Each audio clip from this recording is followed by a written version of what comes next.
خواتین حضرات السلام علیکم، میرا نام شمون ہاشمی ہے اور رات گئے کی ایک اور نشست کے ساتھ میرا اور آپ کا ساتھ رہے گا رات گئے تک۔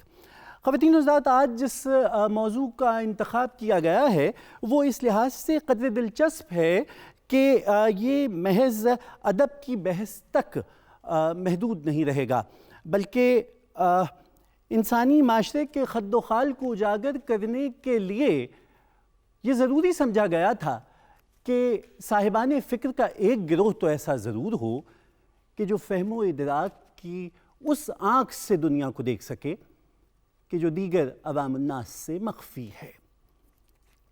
یہ حساس لوگ ہیں، سو یہ شاعر ہیں، یہ ادیب ہیں۔ ان پہ مضامین خیال غیب سے آتے ہیں، لیکن غیب سے آنے والے وہ مضامین خیال تو کہیں آس پاس بکھرے ہیں، اس لیے کہ خوشی، غم، ناانصافی، ظلم، جبر، انہی موضوعات کو تو منتخب کیا تھا کہ جو میر نے کہا کہ درد و غم میں نے کیے جمع تو دیوان کیا، وہ درد و غم میر کے ذاتی حادثات نہیں بلکہ اس پے در پے اجڑتی دلی کا مرثیہ تھا کہ جسے سودا نے اپنا شہر و آشوب کہا۔ خواتین و حضرات، ہم یہ دیکھتے ہیں کہ 20ویں صدی کے آتے آتے ایک طرف تو جہاں آپ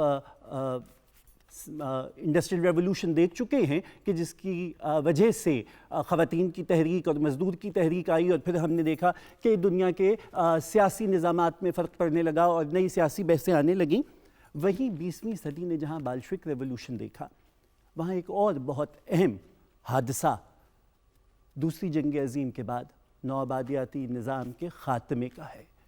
گویا منظم سطح پر ہم نے مزاحمت کی تحریکوں کو سامنے آتا اور کامیاب ہوتا دیکھا ہے۔ مزاحمت کی ان تحریکوں کی آواز کون تھا کہ جس نے مزاحمت کے اس لہجے کو اپنایا اور وہ عوام الناس کے لیے مشعل راہ ہو گیا؟ تو جو فیض صاحب نے کہا تھا کہ جس دھجی کو گلیوں میں لیے پھرتے ہیں طفلاں، لشکر کا علم ہے یا میرا گریباں ہے، یہ شاعر کا لہجہ ہے، یہ ادیب کا لہجہ ہے کہ جو مزاحمت کو ایک نئے معنی پہناتا ہے۔ بر صغیر پاک و ہند میں مزاحمت کی تحریک محض دوسری جنگ عظیم کے بعد کا واقعہ نہیں ہے، بلکہ ہمارے پیش نظر جعفر زیتلی ہے کہ جو مغلیہ سلطنت میں ہونے والی ناانصافیوں پہ پھبدی کستا ہے اور بالآخر بادشاہ وقت کے ہاتھوں پھانسی چڑھا دیا جاتا ہے۔ اس کے بعد کے بھی کئی ایسے ادوار ہیں کہ جس میں مزاحمت کے لہجے کو کہیں ہم نے خود اقبال کے لہجے میں اترتا ہوا دیکھا کہ جس کھیت سے دہقاں کو میسر نہ ہو روٹی، اس کھیت کے ہر خوشائی گندم کو جلا دو، یا پھر اس کے بعد فیض صاحب کا لہجہ یا جالب صاحب کا لہجہ۔ لیکن خواتین حضرات، چلی کے شاعر پبلو نرودا نے بھوک کا مرثیہ لکھا، اور پبلو نے لکھا "Let us sit down soon to eat. With all those who haven't eaten, let us spread green tablecloths. Put salt in the lakes of the world. Set up planetary bakeries. Tables with strawberries and snow, and a plate like the moon itself, from which we can all eat. For now, I ask no more than the justice to eat." میں اس سے زیادہ کوئی انصاف نہیں مانگتا کہ مجھے روٹی دے دو۔ بھوک کا یہ مرثیہ در حقیقت انسانی معاشرے کی ناانصافی پر ایک بہت بڑی پھبتی ہے جو پبلو نے کہی۔ آج کا یہ پروگرام ادب اور مزاحمتی تحریک، یا یوں کہیے کہ ادب اور انسانی حقوق سے متعلق ہے۔ آپ جانتے ہیں کہ رات گئے کی نشست مکمل نہیں ہوتی اگر اس میں موسیقی کا اہتمام نہ ہو، اور ساتھ ہی ساتھ ہمارا نیا شروع ہونے والا سلسلہ کہ جس میں ہم بین الاقوامی ادب سے کسی ایک شخصیت کو منتخب کرتے ہیں اور ان کا تعارف آپ تک پہنچاتے ہیں۔ یہ سب کچھ لیکن ایک مختصر سے وقفے کے بعد۔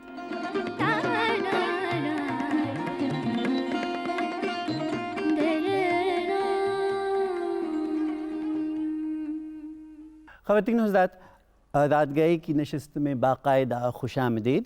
وقفے پہ جانے سے پہلے میں نے آپ سے عرض کیا تھا کہ آج کی نشست ادب اور انسانی حقوق، یا یوں کہہ لیجئے کہ ادب اور مزاحمتی تحریک کے بارے میں ہے۔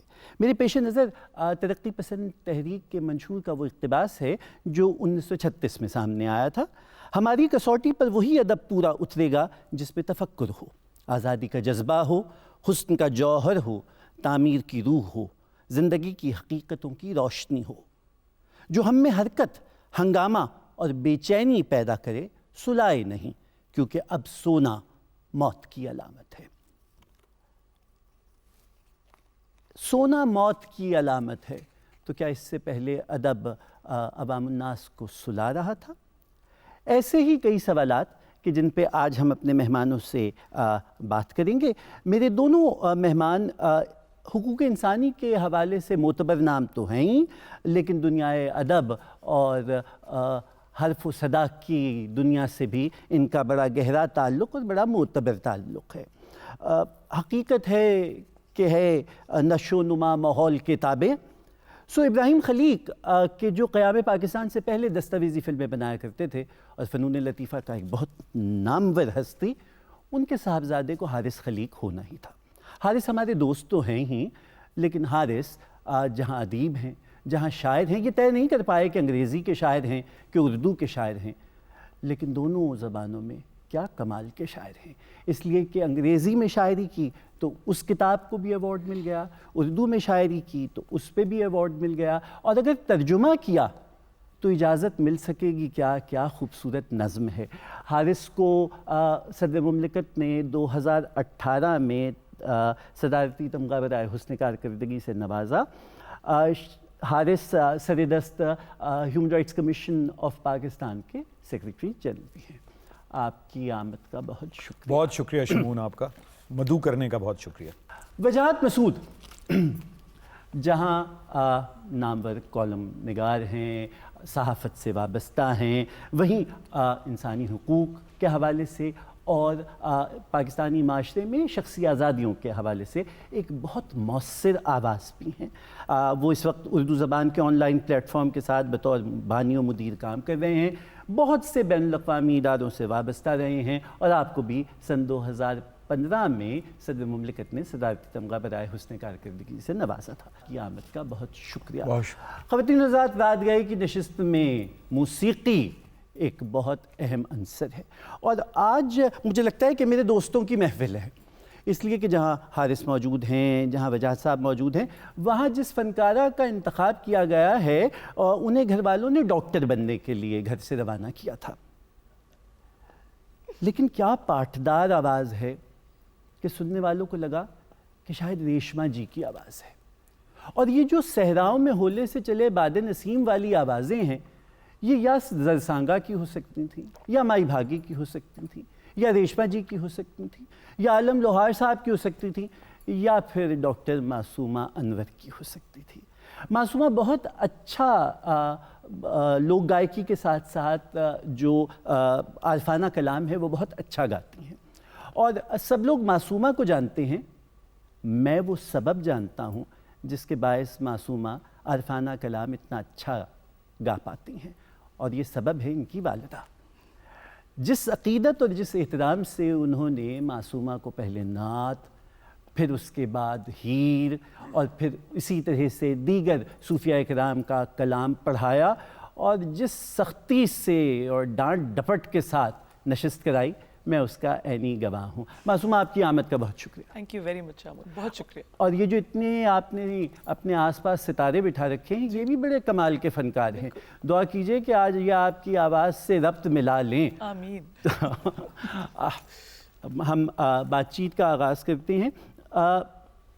سوال پہلے جناب حارث خلیق سے۔ حارث، مزاحمت بذات خود انکار ہے، بغاوت ہے، سرکشی ہے، کیا ہے؟ بہت شکریہ شمون، بہت ہی ایک عمومی سوال آپ نے پوچھا ہے، اس کی بہت سی تہیں ہیں، اور یہ سمجھنا چاہیے کہ جب ہم مزاحمت کہتے ہیں تو یہ کوئی بلا وجہ کی مزاحمت نہیں ہے کہ بے سبب آپ مزاحمت کر رہے ہیں، بلکہ اس کا جب ہم مزاحمتی ادب کی بات کرتے ہیں تو جو بنیادی انسانی حقوق ہیں، جمہوری آزادیاں ہیں، شخصی آزادیاں ہیں، فکری آزادی ہے، انسان کی طبعی، جذباتی اور فکری، جیسے میں نے عرض کیا، ان تمام آزادیوں کے لیے جو جدوجہد ہے، اور اس میں جو لوگ بے آواز ہیں ان کو آواز دینے کا کام، جو آپ کو نظر نہیں آتے ان کی تصویر کشی، انہیں سب کے سامنے لانا، یا اسپیکنگ ٹو پاور جسے ہم کہتے ہیں، کہ جو آپ کے کا مقتدرہ ہے، جو آپ کی اشرافیہ ہے، اس کو آئینہ دکھانا، یہ ہوتا ہے مزاحمتی ادب۔ اور یہ مزاحمت جو ہے، اس میں انکار بھی ہے، اس میں اصرار بھی ہے، کہ تبدیلی کا اصرار، کہ یہ سماج یا نظام جو عالمی ایک نظام ہے جس میں معاشی، سماجی بنیادی حقوق کی پاسداری ممکن نہیں، اور صدیوں سے ممکن نہیں، لیکن اس کی مختلف شکلیں ہیں، مختلف جہتیں ہیں۔ آپ نے پروگرام کے تعارف میں انڈسٹریل ریولوشن کا، صنعتی انقلاب کا حوالہ دیا، اور اس کے بعد چلنے والی ترقی پسند تحریکوں یا نسائی تحریکوں کا ذکر کیا، لیکن یہ سلسلہ بہت پہلے سے جاری ہے۔ چونکہ صنعتی انقلاب یورپ میں تو آ چکا تھا، مگر ہمارے ہاں تو اس طرح سے برپا نہیں ہوا تھا، مگر جعفر زٹلی 18ویں صدی کے اوائل میں جس طرح سے فرخ سیر اور مختلف جو مغل حکام تھے، گورنرز تھے، جیسے ان کی لیمپونری کرتے تھے، ہجو لکھتے تھے، اور جس طرح سے، اور وہ تو بڑے مبتذل الفاظ بھی استعمال کرتے تھے جو یہاں ممکن نہیں ہے، لیکن یہ بڑی ہمت چاہیے یہ سب کرنے کے لیے۔ تو جعفر زٹلی سے اردو میں یہ سلسلہ شروع ہوتا ہے، مگر ہماری دیگر زبانوں میں بھی، جو پاکستان کی تمام قومی زبانیں ہیں اور جو بھارت میں بولی جاتی ہیں زبانیں، اس پورے خطے کی جو زبانیں ہیں، ان تمام زبانوں میں آپ کو اس کے شواہد بھی ملیں گے، عناصر بھی ملیں گے، تحریکیں ملیں گی باقاعدہ، اور جنہیں اب صوفی شعراء کہہ کے ایک اسپریچول ورلڈ سے باہر نہیں آنے دیا جاتا۔ ان پہ بھی میں اس بات پر اس طرف اشارہ کروں گا کہ تصوف تو بہرحال ہماری تہذیب کا اور ہمارے ذہنی ارتقاء کا اور سماجی ارتقاء کا حصہ ہے، اس سے انکار ممکن نہیں ہے، مگر اس تصوف میں بھی ایک ملوکیت کے خلاف جدوجہد سے عبارت ہے وہ تصوف۔ اور صوفی شاہ عنایت ہیں مثال کے طور پر سندھ میں، جنہیں سوشلسٹ صوفی کہا جاتا ہے پہلا، لیکن اس کے علاوہ بے شمار لوگ ہیں۔ اور ہماری جو آپ کو بابا بلے شاہ کی شاعری جو آپ کو پسند آتی ہے، وہ کیوں پسند آتی ہے؟ چونکہ اس میں ایک مزاحمت کا رنگ ہے، اور اس میں جو طبقہ امراء و اشرافیہ ہے اس عہد کا، اس کا انکار ہے، اس سے بغاوت کا اعلان ہے، اور ایک اور زندگی کا خواب دیکھا گیا ہے، ایک ایسی زندگی جس میں عدل ہو، جس میں مساوات ہو، جس میں لوگوں کے بنیادی حقوق، جنہیں اب جدید زبان میں ہم انسانی حقوق کہتے ہیں، لیکن میں سمجھتا ہوں کہ کسی بھی فن پارے کے لیے، ادب پارے کے لیے مزاحمت اور جمالیات دونوں کے تقاضے پورے کرنا ضروری ہے، چاہے وہ مزاحمتی ادب ہی کیوں نہ شمار ہو۔ وجاہت صاحب، بین الاقوامی منظرنامے پہ اگر ہم ایک نگاہ کریں تو ہم یہ دیکھتے ہیں کہ جیسے جس طرف ابھی اشارہ کیا حارث نے، کہ جہاں ہم صنعتی انقلاب برپا ہوتے دیکھ رہے ہیں، وہیں دوسری طرف بولشوک ریولوشن ہے، اور پھر اس کے بعد نوآبادیاتی نظام کے خاتمے پہ جو تحریکیں ہیں وہ ہیں، تو کہیں اینیمل فارم لکھا جا رہا ہے، اور ابھی بولشوک ریولوشن نہیں آیا، لیکن لیو ٹولسٹائے جس قسم کے سوسائٹی کا ذکر کر رہا ہے وہ ہمارے سامنے موجود ہیں، اور پھر اس کے بعد جو ادب لکھا جا رہا ہے، یہ سارا کا سارا جو بین الاقوامی منظرنامہ ہے، کیا برصغیر پاک و ہند کا ادب، خاص کر 20ویں صدی کا، کچھ اس سے بہت زیادہ متاثر نہیں لگتا؟ کہ جب اقبال کے لہجے میں ہم سنتے ہیں کہ اٹھو میری دنیا کے غریبوں کو جگا دو، کاخ عمرہ کے در دیوار اٹھا ہلا دو، اور وہ کھیت جس کھیت سے دہقاں کو میسر نہ ہو روزی، اس کھیت کے ہر خوشائے گندم کو جلا دو، تو کیا بولشوک ریولوشن کی سطح نہیں، صدائے بازگشت نہیں ہے؟ شمون بھائی، میں ذرا تھوڑا سا اس سے پیچھے جانا پسند کروں گا۔ ایک اشارہ تو بھائی حارث نے دے دیا، اگر میں غلطی نہیں کرتا تو 1714 بنتا ہے جعفر زٹلی کی موت جو ہے۔ جی، جب میر کہتے ہیں امیر زادوں سے دلی کے مت ملا کر میر کہ ہم غریب ہوئے ہیں انہی کی دولت سے، واہ! دیکھیے تخلیق کا عمل بذات خود مزاحمت ہے۔ واہ! 3 حصے براڈلی اسپیکنگ لے لیجیے اس کے۔ ایک تو ہے ریممبرنس، جو کچھ ہم پہ اور ہمارے آباء و اجداد پہ گزری ہے ہم اسے بھولیں گے نہیں، ہم اس سے آگے بڑھیں گے. جی. ہم اس ناانصافی یا اس کو جو بدصورتی کو جو ہے وہ معاف کر دیں گے کہ ہم اسے یاد رکھیں. دوسرے حصے میں آ جاتی ہے خواب، بہتر دنیا کا، جس میں زیادہ حسن ہو، جس میں زیادہ توازن ہو، جس میں زیادہ انصاف ہو، جس میں زیادہ آسودگی ہو. نظم کیا ہے، مصوری کیا ہے، مجسمہ کیا ہے، رقص کیا ہے؟ واہ. خواب، اور خواب کے خد و خال. اور جو تیسری چیز اس میں آ جاتی ہے وہ ہے سیلیبریشن. سو میں نہیں سمجھتا کہ یہ ٹھیک ہے کہ نئے امکانات کھلے، راستے کھلے. ہم علی عباس حسینی تیسری دہائی میں لکھ رہے تھے، ان کی تحریریں دیکھتے ہیں اور پھر ایک دم سے 1936 انگارے کی اشاعت کے فوراً بعد حیرت ہوتی ہے کہ بھئی یہ غلام عباس، بیدی، منٹو، کرشن چندر، اسماعیل چغتائی، یہ کہاں ایک دم سے کیسے سامنے آ گئے؟ وقت پورا منظرنامہ بدل گیا. پورا منظرنامہ بدل گیا، زبان بدل گئی، لغت بدل گئی، اسلوب بدل گیا، ٹریٹمنٹ بدل گئی. اور ان میں سے بہت سے تو ایسے تھے نا جنہوں نے براہ راست شاید استفادہ بھی نہیں کر رکھا تھا. اور حالی کا استفادہ براہ راست تو نہیں تھا، یا محمد حسین آزاد کا استفادہ براہ راست تو نہیں تھا. میرے خیال میں ہمارا ادب جو ہے دنیا بھر کے ادب کی طرح، دنیا بھر کے تخلیقی عمل کی طرح، وہ انسانی بڑے دھارے کا مشترکہ انسانی میراث کا حصہ ہے. اور جو ہمارا بھی تو ادیب دوسروں پہ اثر انداز ہو سکتا ہے نا، ان کا ہم پہ اثر انداز ہو سکتا ہے. میں اس کی ایک مثال پیش کروں گا. گلی کوچے انتظار حسین صاحب کے افسانوں کا مجموعہ 1952 میں چھپا. تو یہاں کے لوگوں نے کہا کہ یہ افسانے تھوڑی ہیں، پتہ نہیں کیا لکھ دیا ہے انہوں نے. اس وقت تو کوئی گیبریل گارشیا مارکیز کو نہیں جانتا تھا، نہ انہوں نے تنہائی کے 100 برس لکھی تھی، نہ 1983 میں انہوں نے نوبیل پرائز ملا تھا. لیکن آپ کھول کے دیکھ لیجیے کہ کیا جادوئی نثر جسے ہم لاطینی امریکہ کے بورخیز سے یا مارکیز سے منسوب کرتے ہیں، کیا اس کا خاکہ انتظار حسین کیا نہیں مل گیا؟ میرے خیال میں چونکہ صلاحیت میں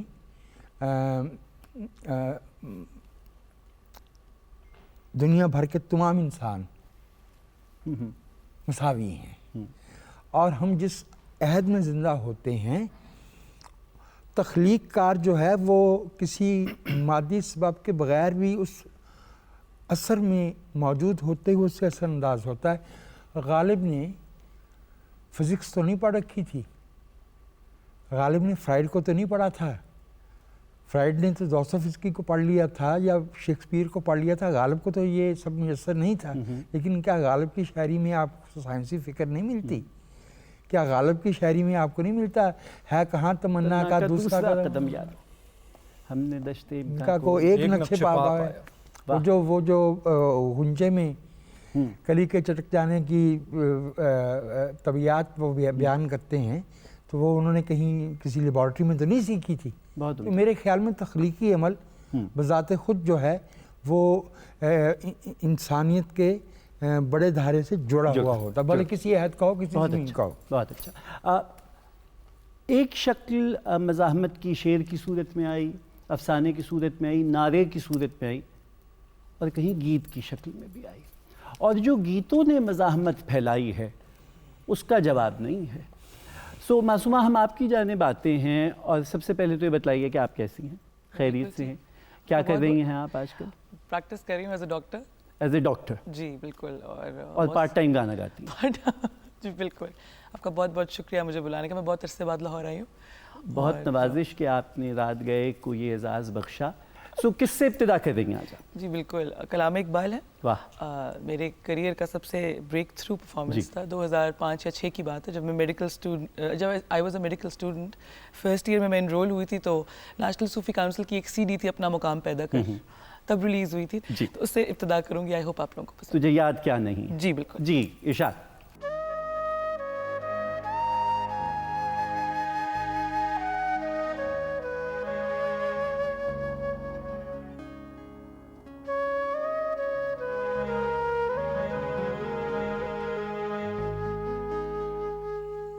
تجھے یاد کیا نہیں ہے،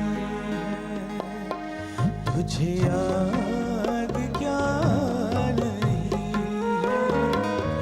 میرے دل کا وہ زمانہ، وہ ادب گہے محبت، وہ ادب گہے محبت، وہ نگہ کا تازیانہ، تجھے یاد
خواتین حضرات خوش آمدید. بات انسانی حقوق اور ادب کی ہو رہی ہے اور میرے ساتھ شریک گفتگو ہیں جناب حارث خلیق اور وجاہت مسعود صاحب. حارث، ہم نے ایک جو لفظ بار بار سنا ہے اور جب بھی ناانصافی کی اور سماجی انصاف کی بات ہوئی یا بین الاقوامی سطح پر جتنی تحریکوں کی بات ہوئی تو ہم نے سامراج کا لفظ بہت سنا. اور سامراج مختلف ادوار میں مختلف ممالک کے ساتھ منسلک ہوتا تھا. نوآبادیاتی دور کا سامراج کوئی اور تھا اور پھر اس کے بعد نیو کلونیلزم میں کوئی سامراج اور ہے. جتنی ہمارے سامنے امریکی ادب سے انکل ٹامس کیبن ناول بھی موجود ہے. کیپٹلسٹ نظام میں سماجی انصاف کچھ اور ہے اور ہم جو سماجی انصاف چاہتے ہیں، حقوق انسانی چاہتے ہیں، مزدور کسان کی بات کرتے ہیں، وہاں معاملہ کچھ اور ہے. تو کیا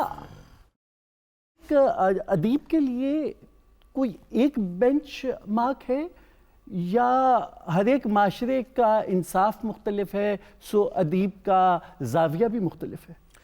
دیکھیں شمون، ایک تو سامراج امپیریلزم کو سامراجیت کہتے ہیں نا، کہ اور امپیریل میں ایک آ گئی نا مطلق العنانیت اور بادشاہت، جسے میں نے ابتدا میں ملوکیت کہا تھا، تو یہ وہ ایک ہی لفظ ہے. تو ہمارا ادیب جو ہے وہ اب بھی ایک نوآبادیاتی نظام سے بھی جد و جہد کر رہا ہے اور جمہوری جد و جہد بھی کر رہا ہے. تو جو جمہوری جد و جہد آپ کو ایسے ممالک میں نظر آتی ہے جہاں جمہوریت کا پودا جڑ پکڑ چکا ہے، اس سے ہماری جد و جہد مختلف ہے. لیکن جو ایک سوال پہلے آپ نے کیا تھا اور وہ بہت دلچسپ سوال ہے جو آپ نے وجاہت سے پوچھا تھا کہ ہم پر مغربی ادب کے اثرات ہیں. تو رومی کے ہمیں بہت خوشی ہوتی ہے جب رومی اور اقبال جو ہیں وہ کوٹ ہوتے ہیں لندن میں اور نیو یارک میں.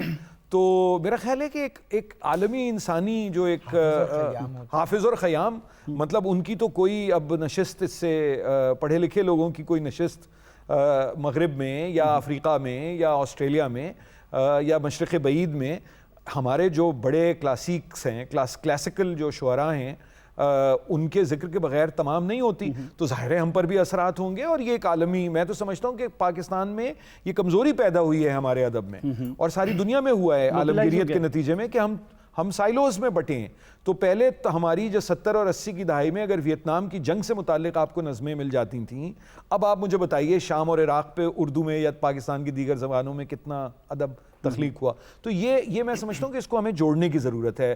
جو جد و جہد ہے عالمی حقوق کی، جو مختلف شکلیں اور ان کی جو مختلف شکل کی جد و جہد جاری ہے، ان سب کو جوڑنے کی ہمیں ضرورت ہے. ایک آخری بات اس سلسلے میں عرض کروں کہ ہمارے ہاں گریٹ رشین ناول یا کلاسیکل انگلش ناول نہیں ہے اس طرح سے، اور یہ ایک میں سمجھتا ہوں کہ یہ ایک مخصوص بات ہے. اس میں کچھ لوگ بہت اس کا افسوس بھی کرتے ہیں، لیکن میرا خیال ہے کہ افسوس کرنے کی بات نہیں بلکہ خاص شکل ہے ادب کی ہمارے ہاں یہ کام زیادہ تر، Wajahat can correct me if I am wrong, یہ کلام ہمارے ہاں یہ کام ہمارے ہاں شاعری میں ہوا ہے اور ہمارے ہاں اسی سطح کی، عالمی سطح کی شاعری موجود ہے. ہماری شارٹ سٹوری بھی بہت اچھی ہے. بہت سے لوگوں کے انہوں نے ترقی پسند تحریک سے متعلق نام لیے.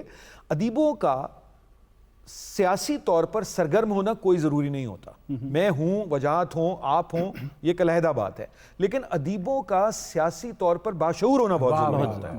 تو اس لیے یہ میں سمجھتا ہوں فرق ہمارے یہاں. لیکن انسان دوستی اور اب تو ماحولیات کا ایک شعور ہونا بہت، اور اپنی کائنات اور اپنی یعنی جو اپنے ارض و سما ہیں انہیں کیسے خوبصورت بنایا جا سکتا ہے، اس میں ہمارا کیا حصہ ہم ڈال سکتے ہیں. اس میں کبھی کبھی یہ ہوتا ہے کہ کسی خرابی کو بیان کرنا یا کوئی چیز اگر بدصورت ہے، قبیح ہے، تو اس کو بھی آئینہ دکھانا ادب کا کام ہوتا ہے. تو وہ شمار ہوگا خوبصورتی اور سچائی کی خدمت میں. اگر آپ جھوٹ پر طنز کر رہے ہیں، اگر آپ بدصورتی کو اخفا سے افشا کر رہے ہیں، تو وہ بھی شمار ہوگا اسی خدمت میں. تو مختلف طرح کے ادیب ہیں، مختلف طرح کی ان کے اسلوب ہیں. وجہ صاحب، قیام پاکستان کے بعد ہم دیکھتے ہیں کہ یہاں پہ ترقی پسند تحریک جو ہے بر صغیر پاک و ہند میں جس انداز سے چل رہی تھی، وہ دو مملکتیں بنی، ایک کا رخ کہیں اور ہے، اور ہمارے ہاں کی جو جدوجہد ہے وہ بہت مختلف ہے. جو 1949 کا راولپنڈی کانسپریسی کیس ہے اس کے بعد سے جو شکل نکلتی ہے، اور پھر فیض صاحب کا زندہ نامہ یا جالب صاحب یا یہ جتنی آوازیں ہمارے ہاں آ رہی ہیں مزاحمت کی، کچھ اس پہ روشنی ڈالیے کہ پاکستان کے تناظر میں جو مزاحمتی تحریک ہے وہ کس سمت میں گئی؟ بہت شکریہ. دیکھیے ایک بات تو وہ کچھ واقعاتی صاحب ہو گیا. 8 مارچ 1951 ہے راولپنڈی سازش کیس. ہمارے ساتھ ایک معاملہ جڑ گیا روز اول ہی سے کہ ہمیں جمہوریت ایک کوشچن کے طور پہ سامنے آ گئی. آزادی لی تھی نا تو ہوم رول کے پرنسپل پہ لی تھی نا، جو یہاں بستے ہیں انہیں یہاں کے وسائل کے فیصلے کرنے کا حق ہے. تو جب وہ نہیں مل پائی تو معاملہ کہا گیا کہ یہ وہ سحر تو نہیں، یہ داغ داغ اجالا جو شب گزیدہ سحر، وہ انتظار تھا جس کا یہ وہ سحر تو نہیں. ٹھیک. میں آپ سے ایک اور بات عرض کروں.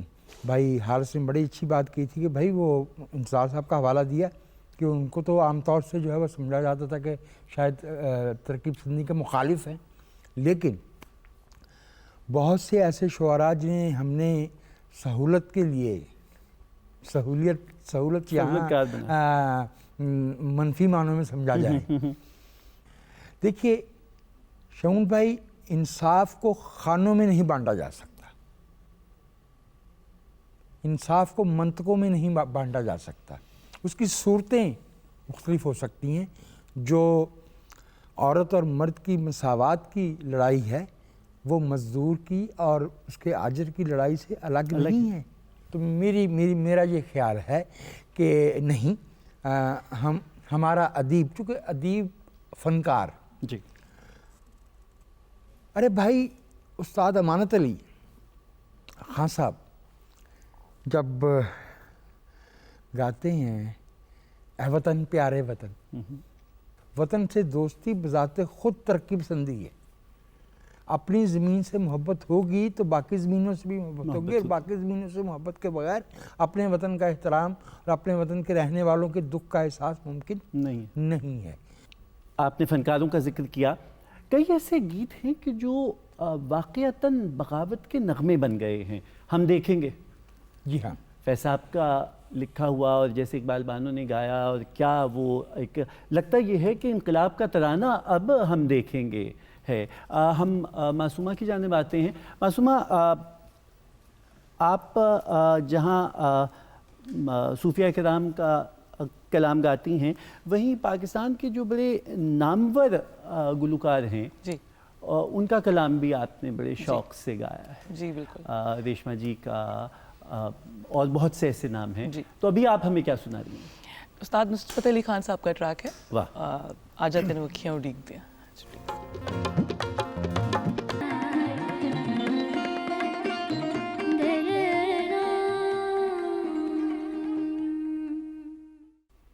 خواتین و حضرات، ایک بار پھر خوش آمدید. وقفے پہ جانے سے پہلے ہمیں وجاہت بھائی نے آہنگ بازگشت سے ایک اقتباس مولوی محمد سعید صاحب کی کتاب سے سنایا.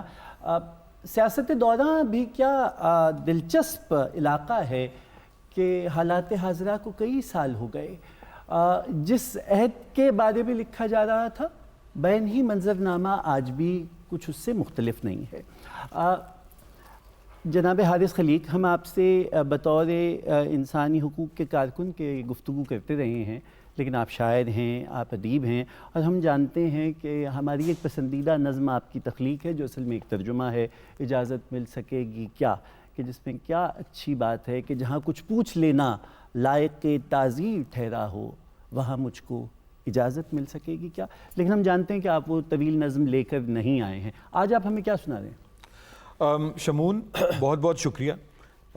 ایک وہ نثار توفیق قبانی کی نظم کا ترجمہ ہے، غالباً اور لوگوں نے بھی کیا ہے اور مختلف زبانوں میں ہوا ہے، لیکن وہ اس کا ایک تخلیقی ترجمہ اردو میں ہے، اور وہ مجھے بہت خوشی ہے کہ آپ کو یاد ہے، وہ میرے پچھلے اردو کے مجموعے میں تھا. یہ اتفاق سے یہ جو کتاب ہے حیران سر بازار، اس میں ہمارے دیکھنے والوں سننے والوں کے لیے یہ بات بھی دلچسپی کا باعث ہوگی. اور ان کو آپ کی اور ہماری اقربا پروری کا بھی اندازہ ہوگا، بلکہ میری تو نہیں، وجاہت صاحب کی اور آپ کی، کہ اس کا دیباچہ یعنی اس کا جو مقدمہ ہے وہ وجاہت صاحب کا لکھا ہوا ہے، ماشاءاللہ۔ اور بڑی انہوں نے کیا وجاہت صاحب کو آپ نے یہ کتاب تحفتاً دی یا ان کے اوپر بھی یہی قدغن تھی کہ بازار سے خریدیں؟ کیونکہ آپ ان لوگوں میں سے ہیں جو یہ بالکل تکلف نہیں رکھتے ہیں۔ نہیں ایسا بالکل نہیں ہے، بزرگوں کو میں پیش کرتا ہوں، ہاں آپ مجھ سے چونکہ عمر میں چھوٹے ہیں تو میں خریدتا رہا۔ ہاں تو آپ لیکن نہیں شمون، اس میں دلچسپ بات یہ ہے کہ اس کا پہلا ایڈیشن نکل گیا، تو ہماری جو پبلشر ہیں حوری نورانی، وہ اب دوسرا ایڈیشن مکتبہ دانیال اس کا دوسرا ایڈیشن مرتب کر رہا ہے، تو جیسے ہی اس کی پہلی جلد مجھے موصول ہوتی ہے تب تک میں بزرگ ہو چکا ہوں تب تک میں آپ کو پیش کر دوں۔ اچھا، اس نظم کا عنوان ہے رات۔ رات۔ اس کے چھوٹے چھوٹے مختصر 6 ٹکڑے ہیں جی۔ اور اس نظم کو میں تسلسل سے پڑھتا ہوں چونکہ مجھے وقت کی قلت کا احساس ہے، تو میں یہ آپ کو بیچ بیچ میں بتاؤں گا نہیں کہ یہ دوسرا ٹکڑا اور یہ تیسرا، اور یہ ہے بھی رات گئے۔ جی، اس لیے رات کہاں سے یکدم بھرے پورے تند پرشور بادلوں نے اٹھایا طوفان، کہاں سے یکدم بھرے پورے تند پرشور بادلوں نے اٹھایا طوفان، گرج چمک نے جو تیرگی میں شگاف ڈالا تو رات بپھری اور اپنی طاقت کا جال پھینکا، ستارے ایک ایک کر کے گل ہو رہے تھے سارے، تو چاند سہما ہوا کنکھیوں سے دیکھتا تھا، ہزارہا سال سے یہی رات سارے طوفان سنبھال لیتی ہے، اس فضا میں تھمی ہوئی ہے جہان موجود کی تہوں میں جمی ہوئی ہے۔ یہی ہے وہ رات جس کی گلیوں میں آتے جاتے ہم آنے والے بہت سے لوگوں سے مل رہے ہیں، جو اپنے کمسن خیال لے کر امید و امکان کی سنہری عیال تھامے سمجھ رہے ہیں کہ رات تیزی سے کٹ رہی ہے، اور آسمانوں سے ایک طوفان پھر اٹھے گا، اور آسمانوں سے ایک طوفان پھر اٹھے گا جو سارے کس بل نکال دے گا، جو یہ اندھیرا اجال دے گا۔ یہی ہے وہ رات جس میں زندہ کا در بجے تو دراز فولادی کنجیوں کی چھنک کی خواہش سے قیدیوں کی تھکی ہوئی بے زبان آنکھوں کے سرخ ڈوروں میں جان آئے۔ یہی ہے وہ رات جس میں زندہ کا در بجے تو دراز فولادی کنجیوں کی چھنک کی خواہش سے قیدیوں کی تھکی ہوئی بے زبان آنکھوں کے سرخ ڈوروں میں جان آئے، انہیں گما ہو چلے کہ اگلی بہار میں یہ قفس نہ ہوگا، وہ خوشبوؤں کے جلو میں ہوں گے، اسیر کوئی نفس نہ ہوگا۔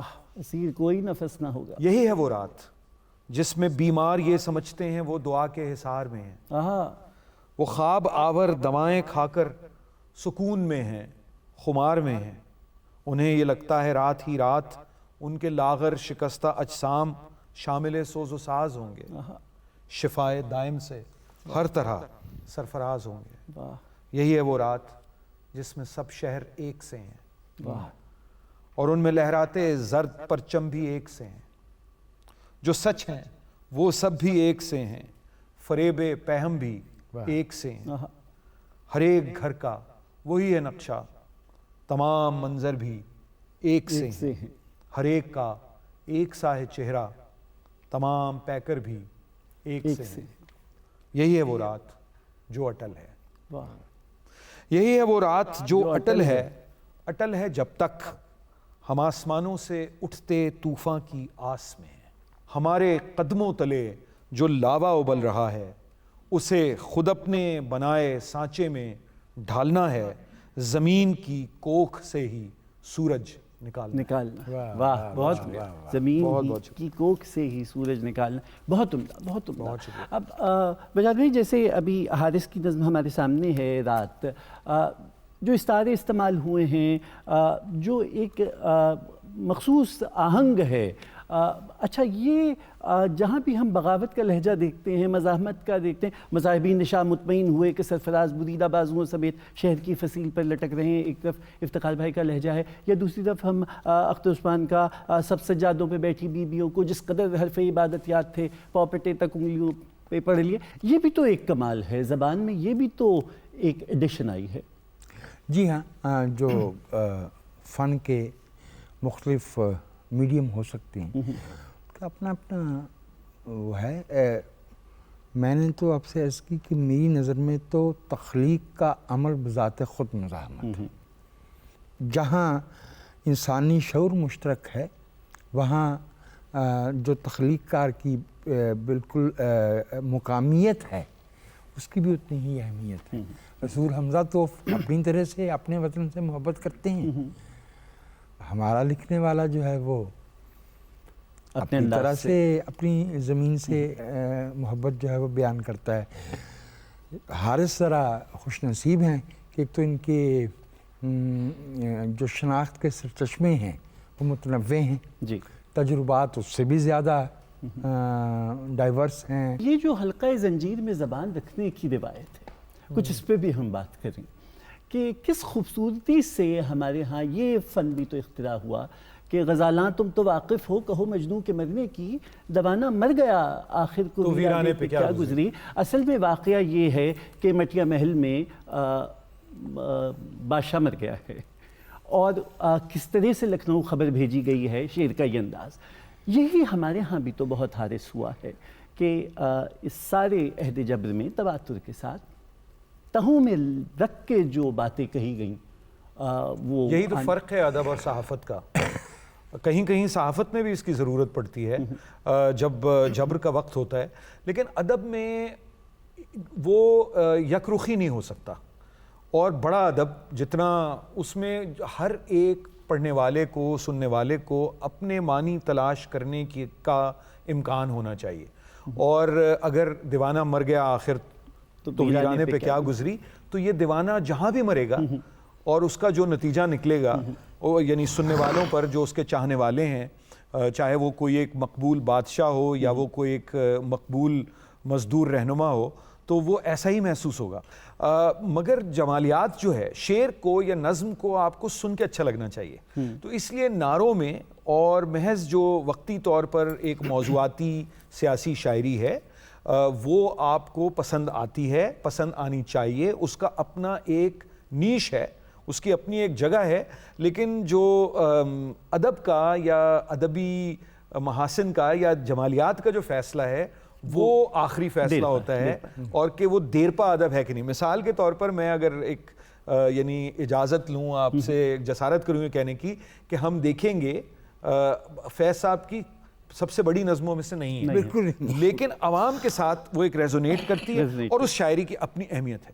لیکن فیض صاحب کا بہت سا ایسا کلام ہے جس میں بہت زیادہ تہداری ہے, اور وہ تہداری عربی یعنی قرآن کے اثرات ہیں, عربی ادب کے اثرات ہیں چونکہ فیض صاحب جانتے تھے, فارسی ادب کے اثرات ہیں, سنسکرت کے اثرات ہیں, پنجابی کے جو کلاسیکی شاعری ہے, میں فوک نہیں کہتا اس کو, میں کلاسیکی ہی کہتا ہوں. یہ تفریق بھی نوآبادیاتی تفریق ہے کہ ہمارا کلاسک جو ہے وہ فوک ہو گیا اور ان کا کلاسک کلاسک ہے, زبان اور کچھ باقی جو باقی کی زبان ہے. تو یہ کلاسک شاعری جو ہماری ہے اس میں تو فیض صاحب کے ہاں نچوڑ ہے اس سب کا, اور وہ معنی در معنی کھلتے چلے جاتے ہیں. وہ ہم دیکھیں گے اس طرح کی نظم نہیں ہے, مگر اس شاعری کی اپنی اہمیت ہے. اچھا, یہاں میں آپ سے ایک سوال, آپ نے پہلے بھی یہ بات کی تھی کہ میں آپ کو ان دونوں باتوں کو جوڑ دیتے ہیں. آپ نے پہلے یہ فرمایا تھا کہ شاعر کا کام صرف جمالیات کو دکھانا نہیں ہے, بلکہ اگر معاشرے میں کوئی نقص ہے تو اس کی نشاندہی بھی کرنی ہے اس کو. اور اب آپ نے جیسے یہ فرمایا کہ فیض صاحب کی یہ نظم جو ہے یہ ان کی بہت بڑی نظموں میں سے نہیں ہے, لیکن چونکہ عوام میں ریزونیٹ کرتی رہی. ہم یہ دیکھ رہے ہیں کہ فی زمانہ سڑک پہ لگنے والا نعرہ منشور بھی بن جاتا ہے اور ساتھ ہی ساتھ وہ ادیب کا شاہپارہ بھی بن جاتا ہے. تو کیا یہ جو پاپولزم کی تحریک ہے اس نے ادب کو بھی اپنے حصار میں لے لیا ہے, اور اب ادیب بھی پاپولسٹ لہجے میں بات کرنا چاہتا ہے؟ تو کیا یہ ہم فسطائیت اور فیشزم کی جانب نہیں پڑھ رہے؟ دیکھیے, ہر زمانے میں ہر طرح کے لوگ لکھتے ہیں, لیکن آپ کو یاد ہے کہ پوری ایک کہکشاں ہے. آپ کو میر کے عہد میں میر سودا اور میر حسن ہی یاد ہے نا, لیکن شاعر تو گلی گلی میں تھا اور بے شمار تھے.